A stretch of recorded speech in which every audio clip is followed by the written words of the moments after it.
ఉదయకాల సమయంలో మనం ప్రభుని ఆరాధించక ముందు మనం కొన్ని మాటలు చదువుకుందాం.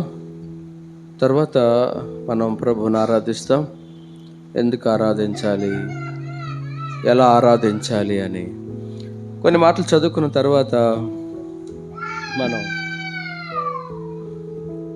ప్రభుని ఆరాధిస్తాం.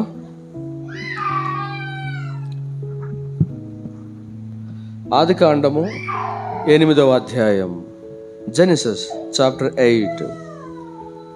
ఆదికాండము 8వ అధ్యాయం,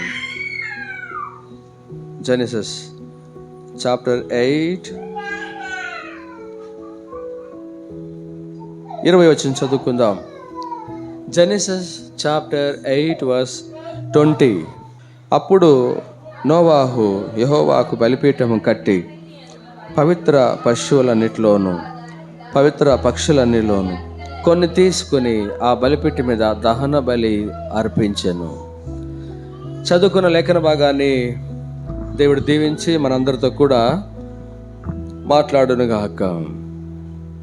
ఎప్పుడైతే ఆ నోవాహు బలిపీఠాన్ని కట్టి పవిత్రమైన జంతువుల్లో, పశువుల్లో నుండి, పక్షుల్లో నుండి దేవునికి బలి అర్పించినప్పుడు, పవిత్రమైన జంతువుల నుండి, పక్షుల నుండి ప్రభువుకు బలిపీఠాన్ని కట్టి బలిపీఠం మీద దహించి కాల్చినప్పుడు 21వ వచనం, అప్పుడు యెహోవా ఇంపైన సువాసనను ఆగ్రహించి ఇక మీదట నరులను బట్టి భూమిని మరల శపించను. ఎప్పుడైతే ఈ యొక్క బలిపీఠాన్ని కట్టాడో అప్పుడు దేవుడు ఏమన్నాడంటే, భూమి మీద ఇక మీదట మనుషుల్ని శపించను. సరే, ఏం జరిగిందో కొన్ని మాటలు చదువుకొని మనం ప్రభుని ఆరాధిస్తాం. ఎందుకు దేవుడు మనుషుల్ని భూమి మీద, భూలోకం అంతటిని శపించాల్సి వచ్చింది అని కొన్ని మాటలు చదువుకుంటే మనకు అర్థమవుతుంది. 1 పీటర్ చాప్టర్ 3 వర్స్ 20. 1 పేతురు 3వ అధ్యాయము 20వ వచనం.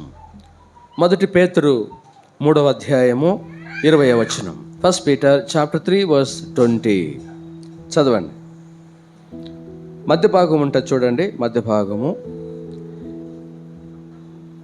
నోవాహు దినములలో ఓడ సిద్ధపరచుచుండగా అవిధేయులైన వారి యొద్దకు, అనగా చెరలో ఉన్న ఆత్మల యొద్దకు ఆయన ఆత్మరూపిగానే వెళ్ళి వారికి ప్రకటించెను. ఆ ఓడలో కొందరు, అనగా 8 మంది నీటి ద్వారా రక్షణ పొందిరి. ఇక్కడ 8 మంది నీటి ద్వారా రక్షించబడ్డారంట. అంటే ఆ దినాల్లో ఏమైనా సునామీ వచ్చిందా? భూకంపాలు ఏమైనా వచ్చాయా? వరదలు ఏమైనా కొట్టుకుని పోయినాయా? నోవాహు దినముల్లో భూమి అంతటా, లేకపోతే పర్వతాలు, కొండలు కూడా మునిగిపోయేంత వరదలు వచ్చింది. సమస్త భూమి అంతటి కూడా ఆకాశ తూములు విప్పి భూమి అంతటా నీళ్ళంతా పంపిస్తే పర్వతాలు మునిగిపోయింది, కొండలు మునిగిపోయింది. అంటే అప్పుడు అర్థం చేసుకోండి, ఏ ఇల్లు కానీ, ఏ మనుషుడు కానీ, ఏ బిల్డింగ్లు కానీ ఉండలేదు. మొత్తం సర్వనాశనమైంది. మొత్తం లోకమంతా కూడా భూమి మీదకి దేవుడు వర్షాన్ని పంపించి అప్పుడు ఒక కుటుంబం మాత్రం రక్షించబడిందంట. వారు నోవాహు ఆయన పేరు. ఆయనతో కూడా చేరి 8 మంది నీటిలో నుంచి రక్షించబడ్డారంట. ఎట్లా రక్షించబడ్డారు? ఇప్పుడు భూమి అంతటా వర్షం వచ్చేస్తే, భూమి అంతా నీళ్ళతో నింపబడితే, కొండలు పర్వతాలే నిండిపోతే, అప్పుడు వీళ్ళు మాత్రం ఎట్లా సేవ్ అయ్యారు, ఎట్లా రక్షించబడ్డారు? ఆదికాండం 6వ అధ్యాయం 14వ వచనం. Genesis chapter 6 verse 14. ఆదికాండము 6వ అధ్యాయము 14వ వచనం. ఆదికాండం 6వ అధ్యాయం 14వ వచనం చదువుదాం. చితిసారపు మ్రానుతో నీ కొరకు ఒక ఓడను చేసుకొనుము. దేవుడు నోవాహుతో సితిసారపు మానుతో ఒక ఓడను చేసుకో, అది 3 అంతస్తులు ఉండని. ఒక ఓడను చేసుకో, అది 3 అంతస్తులు కలిగిన ఓడ. అది ఇప్పుడు చేస్తున్న బోట్లకు కాదు, అది ఇనుముతో లేకపోతే ఏదో రకరకాలతో చేస్తారు కదా, పెద్ద పెద్ద బోట్స్. అట్లాంటిది కాదు, చెక్కతో, సితసారపు మ్రానుతో 3 అంతస్తులు కలిగిన ఒక ఓడను తయారు చేసుకో. నీకు సంబంధించిన కుటుంబస్తుల్ని, పశువులు, పవిత్రమైన అంత రెండు ముందు కూడా ఆదాం దగ్గర నుంచి 2గా సృష్టించాడు. అంటే ఆడ పురుషుడు, స్త్రీ అట్లాంటి, లేదంటే పులి కానీ ఈ జంతువులన్నీ, పక్షులన్నిటి కూడా 2గా సృష్టించాడు. అట్లనే పవిత్రమైన జంతువుల్ని 2గా ఎవరు పట్టుకొస్తారు ప్రభా పోయి అడవిలోకి పోయి అంటే, అదే వస్తాయి, నేను పంపిస్తాను. జంతువులకి, పక్షులకి, పశువులకి, ఆ తర్వాత నోవాకి, ఆ తర్వాత నోవాకులో ఉన్న ఆయనకు సంబంధించిన ఇంకా ఆయన సంబంధించిన తినే ఆహారాలకి, పశువులకి తినే ఆహారాలకి, ఇవన్నీ సిద్ధపరచడానికి ఒక పెద్ద ఓడ కట్టుకో. దేవుడు నోవాహుని ఓడ కట్టుకో అని చెప్పాడు. ఓడ కట్టాడు. ఆ తర్వాత భూమి మీదకి ఒక ప్రచండమైన వర్షం వచ్చింది. 7వ అధ్యాయము 10వ వచనం. Genesis chapter 7 verse 10. 7 దినములైన తర్వాత ప్రవాహ జలములు, 7 రోజులైన తర్వాత ఎప్పుడైతే ఓడగట్టి ఆ ఓడలోకి అందరూ ప్రవేశించారు, నోవాహు 8 మంది కుటుంబస్తులు, ఆయన కావాల్సిన ఆహారము, తిండి, పశువులు, పక్షులు, ఇవన్నీ కూడా 2తో చేర్చి ఓడలోకి అందరూ ప్రవేశించారు. ఈ ఓడలో దేవుడే వీళ్ళందరికీ ఒక సేఫ్టీ, ఒక భద్రత కలిగిన రక్షణ అనే ఓడను సిద్ధపరిచాడు దేవుడు. ఈ 8 మందిని, ఆయన కావలసిన వస్తువులను, కొన్ని పక్షులను, జంతువులను దేవుడు రక్షించి ఒక ఓడను తయారు చేసి, ఆ ఓడ కూడా ఆ నీళ్ళలో మునిగిపోకుండా, ఆ నీళ్ళలో ఏది తగిలి డ్యామేజ్ కాకుండా, పర్వతాలు కానీ, కొండలు కానీ, ఇనుపరాళ్ళు కానీ, రాళ్ళు కానీ, ఇవి ఓడకు తగలకుండా ఎంత సేఫ్టీగా తీసుకొచ్చాడో తెలియదు. ఖచ్చితంగా ఎక్కడికి డ్యామేజ్ కావాలి కదా, ఓడ ఎక్కడికి తగ్గట్టు పల్టీ కొట్టాలి కదా. నేను అనుకుంటా ఆ నీళ్లు పొంగుతుంటే దీన్ని మాత్రం చేయలే ఇట్లా పెట్టింటాడు అనుకుంటా, ఇట్లా పైకి తీసుకొచ్చింటాడు ఆయన హస్తం. 8వ అధ్యాయం 1వ వచనం. Genesis chapter 8 verse 1. 8వ అధ్యాయం 1వ వచనం. దేవుడు నోవాహును, అతనితో ఉన్న జంతువులను దేవుడు జ్ఞాపకం చేసుకొనెను. దేవా, ఈ దుష్టులతో పాటు నన్ను కూడా నాశనం చేయకుండా, ఈ పాపులతో పాటు నన్ను కూడా సర్వనాశనం చేయకుండా, నన్ను, నా కుటుంబాన్ని సేవ చేసావు, రక్షించినావు, ఓడను తయారు చేసేదానికి ఆలోచన ఇచ్చినావు. ఆదికాండం 18వ అధ్యాయం. Genesis chapter 18 verse 23. ఆదికాండం 18వ అధ్యాయము. అప్పుడు అబ్రహాము ఇట్లా, నేను దుష్టులతో కూడా నీతిమంతులు నాశనం చేయదువా అని అబ్రహాం అడిగాడు. పోనీ ఇప్పుడు లోకములో వీళ్ళున్న దుష్టులతో కూడా నోవాహు కుటుంబాన్ని నాశనం చేయలే, రక్షించాడు. నీ ఒక్క ఫ్యామిలీ కోసం నేను నా కోపాన్ని అంచుకోవాలా అని అనలే. నోవాహు కుటుంబాన్ని రక్షించాడు, నోవాహు కుటుంబాన్ని జ్ఞాపకం చేసుకున్నాడు. దుష్టులతో పాటు నోవాహు కుటుంబం నాశనం కాలేదు. అందుకే 8వ అధ్యాయంలోకి వచ్చేటప్పుడు పవిత్రమైన జంతువుల్లో నుంచి, పవిత్రమైన పక్షుల్లో నుంచి దేవునికి దహన బలి అర్పించాడంట. దేవునికి ఇష్టమైన యాగంగా మార్చాడు. ప్రభువా, నన్ను రక్షించినావు, నాకు రక్షణ అనే ఓడనిచ్చినావు, రక్షణ అనే ఓడ. ఆదికాండం 7వ అధ్యాయము. Genesis chapter 7 verse 24. 24వ వచనం. 150 దినముల వరకు నీళ్లు భూమి మీద ప్రచండముగా, 150 రోజులు ప్రచండముగా కురుస్తుంటే మా ఓడను మాత్రం ఎంత సేఫ్గా, ఎంత భద్రంగా మమ్మల్ని కాపాడుతూ వచ్చినావు, మమ్మల్ని రక్షిస్తూ వచ్చినావు. ఆ ఓడికి ఏం కాకుండా వచ్చినాడు దేవుడు. డ్యామేజ్ కాలే, నీళ్ళు లీకేజ్ కాలే.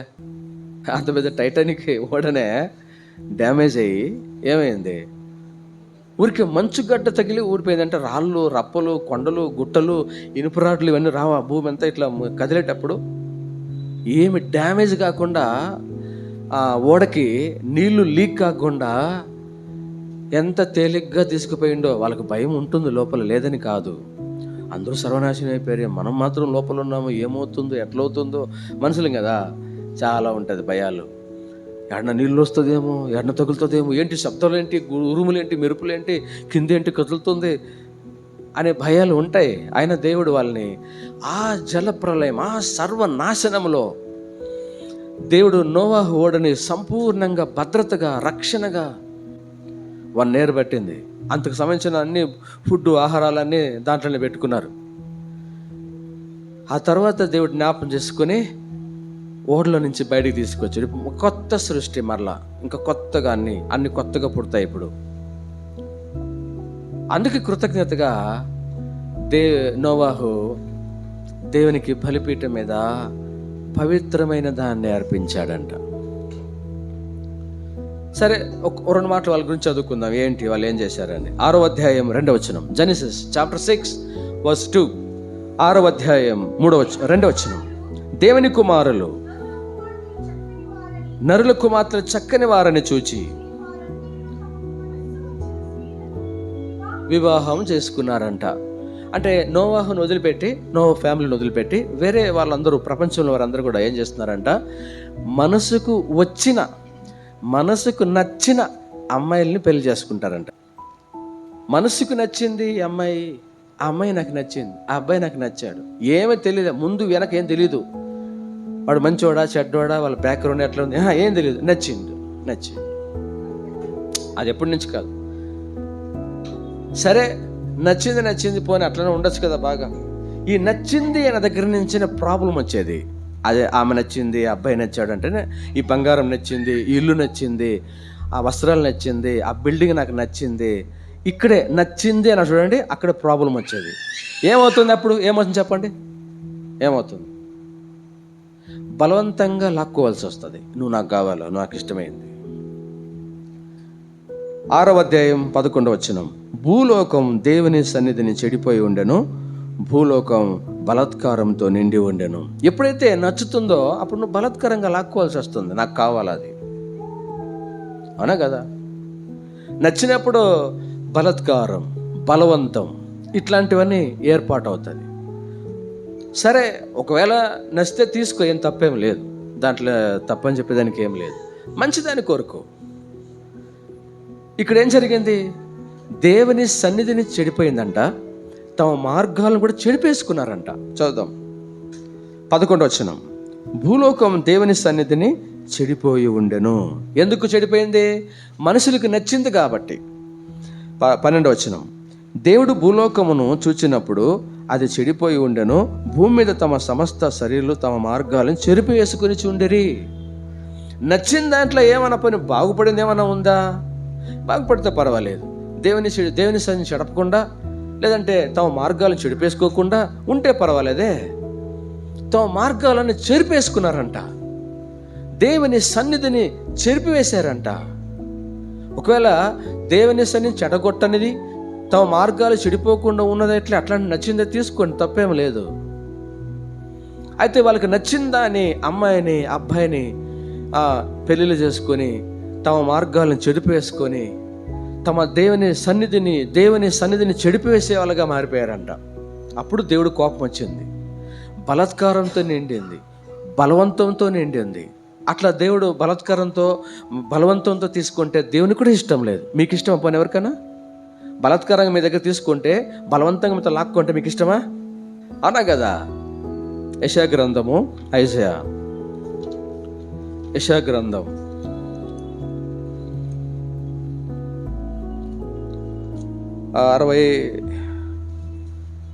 61వ అధ్యాయం 8వ వచనం. Isaiah chapter 61 verse 8. ఏలయనగా న్యాయం చేయుట ఇష్టము, నాకు అసహ్యము. దేవుడికి ఇవన్నీ ఇష్టం లేదు. ఒకడికి న్యాయం చేయటం నాకు ఇష్టం, ఒకడు అన్యాయంగా లేకపోతే బలవంతంగా లేకపోతే బలాత్కారంగా ఒకరిని సొత్తు పట్టుకుంటే నాకు ఇష్టం లేదు, నాకు అసహ్యం. అంటే ఆ దినాల్లో, నోవా దినాల్లో వీళ్ళందరూ అసహ్యమైన పనులు చేస్తూ వచ్చారు. జీవితాలు చెరిపేసుకుంటున్నారు. దేవుని సన్నిధి, దైవ భయం లేదు. అప్పుడు కూడా నోవాహు ప్రకటించాడంట. అప్పుడు కూడా నోవాహు నీతిని గురించి ప్రకటించాడంట, చాలా రోజులు ప్రకటించాడంట. అయినా వినలేదు జనాలు. నాకు ఇష్టం వచ్చింది వెళ్తాను, నాకు నచ్చింది, ఇట్లా వెళ్ళి దేవుని భయం, దేవుని సన్నిధి, తమ మార్గాలను కూడా చెరిపేసుకొని బలాత్కారంతో, బలవంతముతో దేశం, లోకం నిండిపోతే దేవుడు కోపం వచ్చింది. 6వ అధ్యాయం 5వ వచనం, చాప్టర్ 6 verse 5 జెనిసిస్ చదవండి.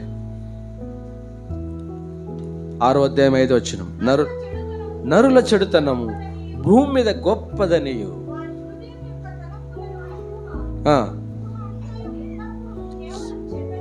యెహోవా చూచి. వాళ్ళ యొక్క చెడుతనం ఏం పెరిగింది? ప్రజల గొప్పతనం కంటే కూడా, డబ్బు గొప్పతనం కంటే కూడా, అభివృద్ధి కంటే కూడా మనుషుల యొక్క చెడుతనం గొప్పగా అయిపోయిందంట. ఇది పెరుగుతుందంట లోకంలో. అందుకే చూశాడు, నేను అన్నింది ఏంటి? మీరు పిల్లలు కానీ భూమిని నిండించండి, భూమిని విస్తరించండి, అవన్నీ సంపాదించుకోండి, ఏలండి, పరిపాలించండి అని చెప్పాను. ఇదేంటి లోకమంతా, మనుషులంతా చెడుతనం గొప్పతనం అయిపోతుంది, చెడ్డది గొప్పదైపోతుంది. అందుకే దేవుడు చూసి నోవాహుని చూశాడు. నోవాహు తరంలో నీతిమంతుడిగా ఉన్నాడు. చూడండి 7వ అధ్యాయం 1వ వచనం, జెనిసిస్ చాప్టర్ 7 verse 1.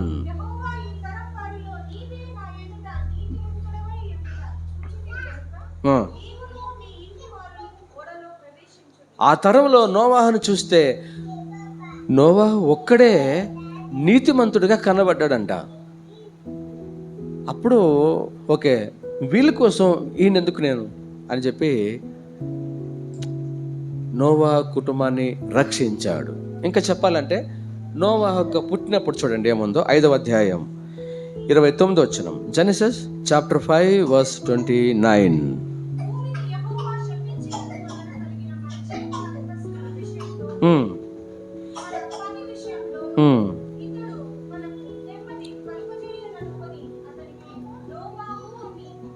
నోవాహు అంటే అతడు పుట్టినప్పుడు అందరికీ నెమ్మది కలిగిందంట, సమాధానం కలిగిందంట. నోవాహు ద్వారా తన కుటుంబం రక్షించబడింది, కొన్ని జంతువులు, పక్షులు రక్షించబడింది. దానికి కృతజ్ఞతగా, ప్రభువా నన్ను, నా కుటుంబానికి క్షణాన్ని ఓడనిచ్చావు, నన్ను నాశనం చేయకుండా నన్ను రక్షించినందుకు, నాకు రక్షణను ఓడిచ్చినందుకు నీకే నా స్తుతి యాగం. పవిత్రమైన దాంట్లో నుంచి బలి అర్పించాడంట నోవాహు. సరే, ఇప్పుడు మనం ఎవరిని బట్టి మనం రక్షించబడ్డాం? ఆ దినాల్లో నోవాహును బట్టి తన కుటుంబం రక్షించబడింది, నోవాహును బట్టి కొన్ని జంతువులు, పక్షులు రక్షించబడింది. చూడండి, ఇప్పుడు చదువుదాం. అపోస్తుల కార్యం 16వ అధ్యాయం 31వ వచనం చదివితే, Acts chapter 16 verse 31. Acts chapter 16 verse 31. అందుకు వారు ప్రభువైన యేసునందు విశ్వాసం ఉంచు. ఇప్పుడు మనము, మన కుటుంబస్తులు ఎట్లా రక్షించ పొందుతున్నాం? యేసు ప్రభువును బట్టి. యేసు ప్రభు మీద విశ్వాసం ఉంచడం ద్వారా, నమ్ముట ద్వారా మనకి, మన కుటుంబాలకి రక్షణ. యేసు ప్రభు ఎవరు? నీతిమంతుడా, అనీతిమంతుడా? చెప్పండి. ఇప్పుడు యేసు ప్రభు నీతిమంతుడైతే ఆయన ద్వారా మనందరికీ ఏం దొరికింది? రక్షణ దొరికింది. మనకి, మన కుటుంబానికి రక్షణ దొరికింది. ఎందుకంటే ప్రభు లోకం మీద, భూమి మీద చూసినప్పుడు, ప్రసంగి 7:20 అధ్యాయం చదివితే, పాపం చేయక మేలు చేయుచుండువాడు భూమి మీద ఒక్కడు కూడా లేడు. భూమి మీద ఒక్కడు కూడా నీతిమంతుడు, పరిశుద్ధుడు లేడు. యేసు ప్రభువే ఈ లోకానికి మంచి నీతిమంతుడిగా వచ్చి, ఆయన ద్వారానే ఈరోజు మనం, ఒకవేళ మన కుటుంబం రక్షించబడిందంటే దానికి కారణం ప్రభు. ఒకవేళ నువ్వు రక్షించబడ్డా ఇంకా నీ కుటుంబం రక్షణ పొందలేదంటే, నువ్వు రక్షణ పొందితే నీ కుటుంబాన్ని కూడా సంపూర్ణంగా రక్షిస్తాడు. ఆ నీతిమంతుడు, లేకపోతే రోమిలికి రాసిన పత్రిక 5వ అధ్యాయం 19వ వచనం. Roman chapter 5 verse 19. రోమిలి రాసిన పత్రిక 5వ అధ్యాయం 19వ వచనం చదివితే, అవిధేయత వలన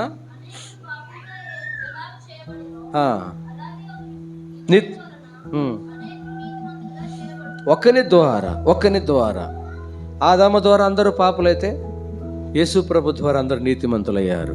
ఆయన రక్తం మన పాపాలని కడిగి పరిశుద్ధపరిచి పవిత్రపరిచి ప్రభు మన కొరకు నీతిమంతుడిగా ఈ లోకానికి వచ్చి మనలను, మన కుటుంబాన్ని రక్షించుటకు వచ్చాడు ఆయన. చూడండి, ఒక మాట చదువుదాం. లూకాసు వార్త 17వ అధ్యాయం. Luke Gospel chapter 17 verse 26. లూకాసు వార్త 17వ అధ్యాయము 26వ వచనం. Luke Gospel chapter 17 verse 26. లూకాసు వార్త. నోవాహు దినములలో జరిగినట్టు మనిషి కుమారుని దినములలో జరుగును. చదవండి, చదువు. నోవాహు ఓడలో వెళ్ళిన దినం వరకు జనులు తింటూ తాగుతూ పెండ్లాడుతూ పెండ్లికిస్తూ అంత కొట్టుకొని పోయారంట. ఇప్పుడు యేసు ప్రభు దినాలు కూడా ఇట్లే ఉంటాయంట. ఎట్లా ఉంటాయి? నోవాహు దినాలు లాగుంటాయంట.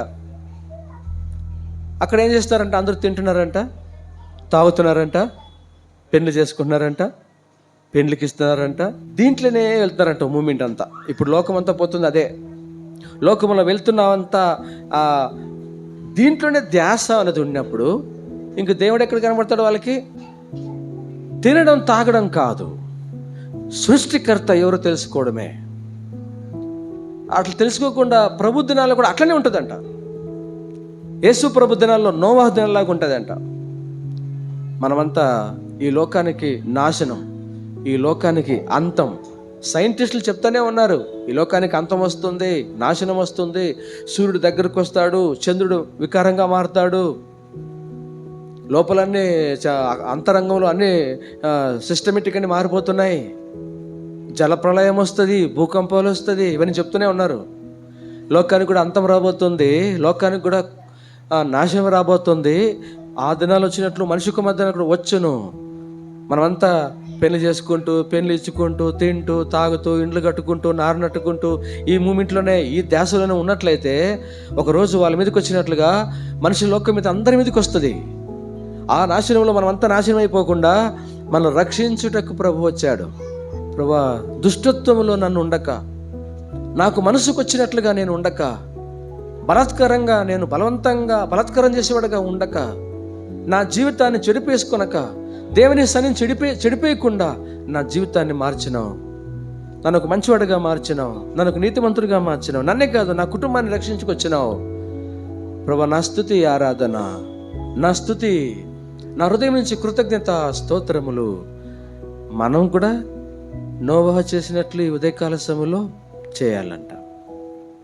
ఏమిటి? హృదయంలో నుంచి, మనసులో నుంచి, పెదాల ద్వారా, నోటి ద్వారా ప్రభుని స్తుతించి పొగడి పాడాలంట. ఆ రోజు నీతిమంతుడైన నోవాహు లేకపోతే వాళ్ళ కుటుంబం కూడా పోయేది కాదు, ఉన్న మిగిలిన జంతువులంతా పోయేది.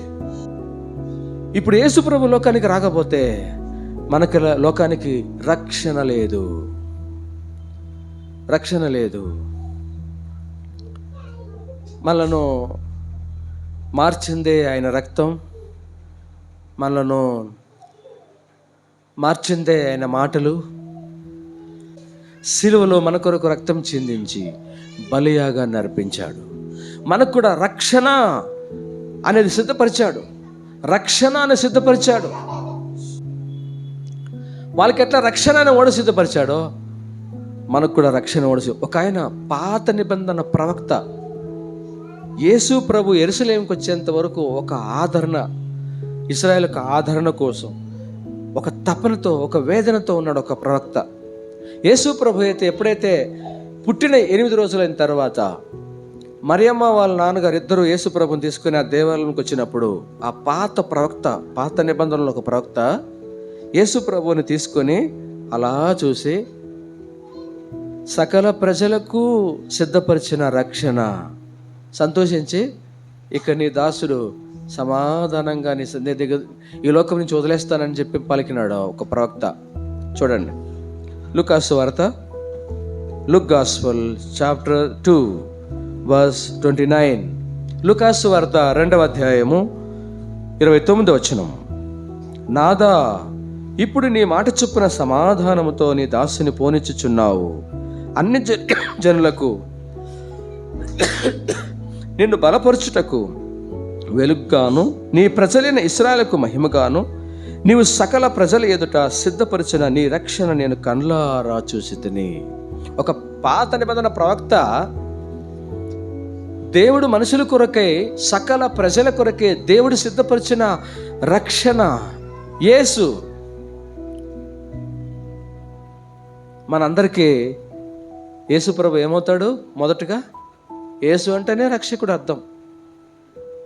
మన కుటుంబానికి ఆయన ఎంతమంది అయితే నమ్ముతారో, విశ్వసిస్తారో, ఎంతమంది అయితే రక్షకుడుగా అంగీకరిస్తారో వాళ్ళందరికైనా రక్షకుడు. పాపము నుండి, దుష్టత్వం నుండి రక్షించగలిగిన శక్తి గల, సంపూర్ణంగా రక్షించగలిగిన శక్తి కలిగిన వాడు. ఇప్పుడు మనం కూడా కొన్ని పేర్లు చూడండి, ఆరాధించేటప్పుడు, ఇదిగో నువ్వు నాకు ఇచ్చిన రక్షణ పాత్రను చేతిపుచ్చుకొని నా స్తుతి ఆరాధన సమర్పిస్తున్నాను తండ్రి అని అంటాం. రక్షణ పాత్ర అంట. ఎవరు నీకు రక్షణ? యేసే కదా. కాబట్టి ఇప్పుడు నీకు తెలియకుండా ఉండొచ్చేమో, కొన్ని మన శాంపుల్ మనకు తెలుస్తూనే ఉంది. అక్కడక్కడ భూకంపాలు వస్తే, అక్కడక్కడ మనకి సునామీ వస్తుంటే దేవుని పిల్లలతో సహా చనిపోయారు, లోకాన్ని వదిలిపెట్టిపోయారు. అప్పుడు నీకు లోకంలో నాశనం, నరకం ఒక దినం ఉంది. ఆ రోజులో మనలంతా నశించిపోకుండా, మనమంతా రక్షించబడాలని మన కొరకు సిద్ధపరిచిన యేసు ప్రభు, మన కొరకు సిద్ధపరిచిన రక్షణనే ఓడ. ఇప్పుడు ఈ రక్షణ గురించి మనం కూడా ఆరాధించాలనో వద్దా? నేను దుష్టుడిగా ఉండకుండా, నేను ఒక పాపిగా ఉండకుండా, నాకు మనసుకు వచ్చినట్లు జీవితం లోకం నడవకుండా, నన్ను రక్షించుటకు, నన్ను మార్చుటకు, నన్ను, నా కుటుంబాన్ని ఈ లోకానికి వచ్చిన నా దేవా. అప్పుడు దేవుని మనం పొగడాలి కదా, పాడాలి కదా, స్తుతించాలి కదా. ఈ నామములోనే రక్షణ. ఎవడును ఏ విధము చేతనని తన సహోదరుని రక్షించలేడు. ఆకాశం క్రింద, భూమికి పైన ఏ నామములో రక్షణ లేదు. ఈ నామములోనే మనుషునికి రక్షణ.